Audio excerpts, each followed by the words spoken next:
Nós vamos agora para o item número 14, que é o projeto de lei do Senado, número 151 de 2012, não terminativo, página 284. Acrescentam-se o inciso 8 ao parágrafo 1º do artigo 10 da Lei 10.741, de 1º de outubro de 2003, Estatuto do Idoso, e o parágrafo 4º ao artigo 19 da Lei número 5.478, de 25 de julho de 1968, Lei da Ação de Alimentos, para impedir a prisão do idoso devedor de obrigação alimentícia. A autoria, o senador Paulo Paim, a relatoria, o senador Humberto Costa. Eu concedo a palavra ao senador Humberto Costa para a leitura do relatório.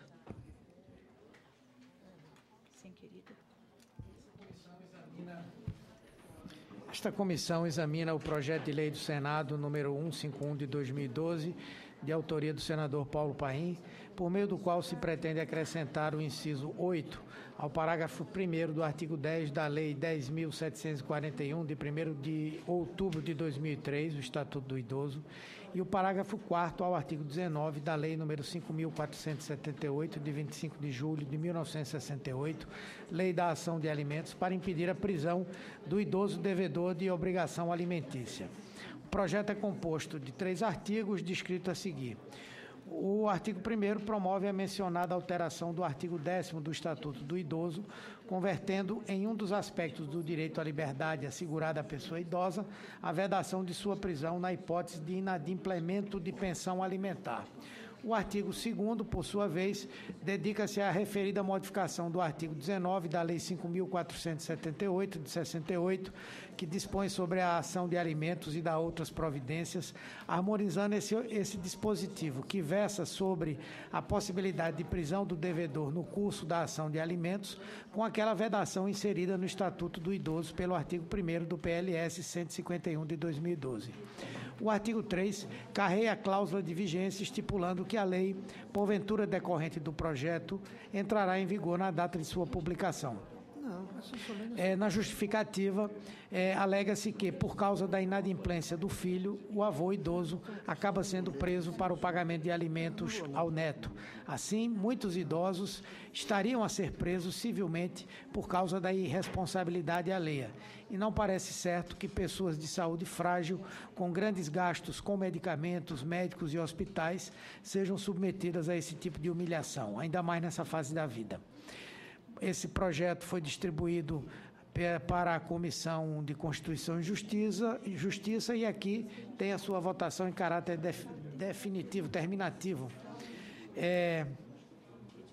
Há competência regimental dessa comissão para opinar sobre esse projeto. Não há qualquer aspecto de inconstitucionalidade nesse projeto. Do ponto de vista da juridicidade, também não há questionamentos a fazer. E, quanto à técnica legislativa, nós fizemos 2 ressalvas que serão posteriormente lidas. A primeira diz respeito à voz passiva sintética na emenda do projeto. Acrescentam-se que não condiz com o padrão de voz ativa a ser empregado em emendas de lei, visto que o sujeito da frase que as integra é necessariamente a lei a ser editada. A segunda objeção, concernente à técnica, diz respeito ao teor do novo inciso que se pretende inserir no parágrafo 1º do artigo 10º do Estatuto do Idoso. Todos os 7 incisos, ora constantes desse dispositivo, meramente destacam de modo exemplificativo aspectos do direito à liberdade mencionado no caput, que não são, em absoluto, atribuíveis de modo exclusivo aos idosos. No mérito, os fundamentos esposados na justificação do projeto afiguram-se como razoáveis. Segundo o artigo 1696 da Lei 10.406, de 10 de janeiro, o direito à prestação de alimentos é recíproco entre pais e filhos e extensivo a todos os descendentes, recaindo a obrigação nos mais próximos em grau, uns em falta de outros. A primeira parte do artigo, por seu turno, estipula que, se o parente que deve alimentos, em primeiro lugar, não estiver em condições de suportar totalmente o encargo, serão chamados a concorrer os de grau imediato. Com espécie principalmente em tais dispositivos, alguns órgãos jurisdicionais pátrios têm determinado a prisão dos avós do alimentando em razão dessa responsabilidade sucessiva e complementar que os alcança quando o pai ou a mãe alimentante deixa de adimplir a obrigação originalmente sua. É o que se depreende, por exemplo, do habeas corpus perante o Superior Tribunal de Justiça contra o Tribunal de Justiça do Estado do Rio Grande do Sul, que havia denegado pedido semelhante contra a decisão de primeiro grau, intimando os avós paternos a pagarem dívida alimentícia sob pena de prisão civil, mediante o qual se buscou atacar, também perante o STJ, decisão monocrática de caráter liminar, proferida por desembargadora do Tribunal de Justiça do Paraná, que determinava a prisão civil do avô paterno da alimentanda.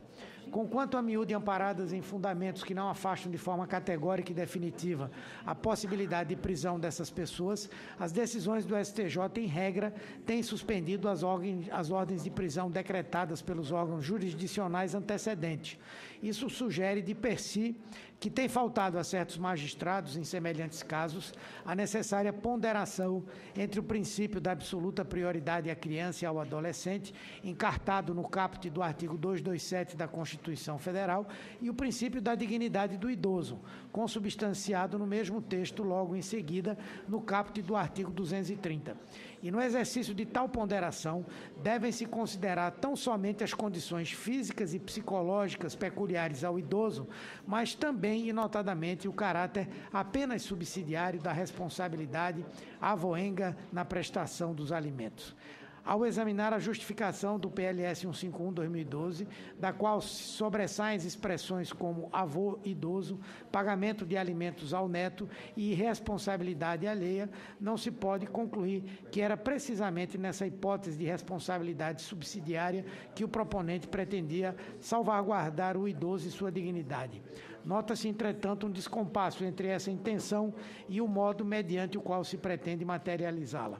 Com efeito, as alterações alvitradas pela proposição para o Estatuto do Idoso e para a Lei 5.478 de 68 vedariam a prisão como forma de coação ao pagamento de alimentos, mesmo naquelas situações em que o idoso fosse o devedor principal da obrigação, vale dizer, o alimentante original. Como é ser disso, muitos são os casos dos chamados filhos temporãos, que, aliás, tendem a tornar-se mais e mais frequentes, haja vista a conjugação dos avanços da medicina com a definitiva inserção da mulher no mercado de trabalho. Nessas circunstâncias, não se afiguraria judicioso cogitar a priorização dos interesses do genitor, mesmo que idoso, em detrimento dos seus filhos necessitados. Assim, aventamos substitutivo para coadunar os objetivos do senador Paulo Paim, expressos na justificação, com o trecho dispositivo do projeto de sua autoria. Voto. Ante o exposto, votamos pela aprovação do projeto de lei do Senado 151 de 2012, na forma da seguinte emenda substitutiva que se segue. Obrigada, senador Humberto Costa. Em discussão a matéria. Não havendo mais quem queira discutir, encerro a discussão. Coloco em votação o relatório favorável ao projeto na forma do substitutivo que apresenta. Aqueles que aprovam, permaneçam como se encontram. Aprovado o relatório, que passa a constituir o parecer da CDH favorável ao projeto com a emenda número 1 da CDH e o substitutivo. O projeto segue para análise da CCJ em discussão terminativa.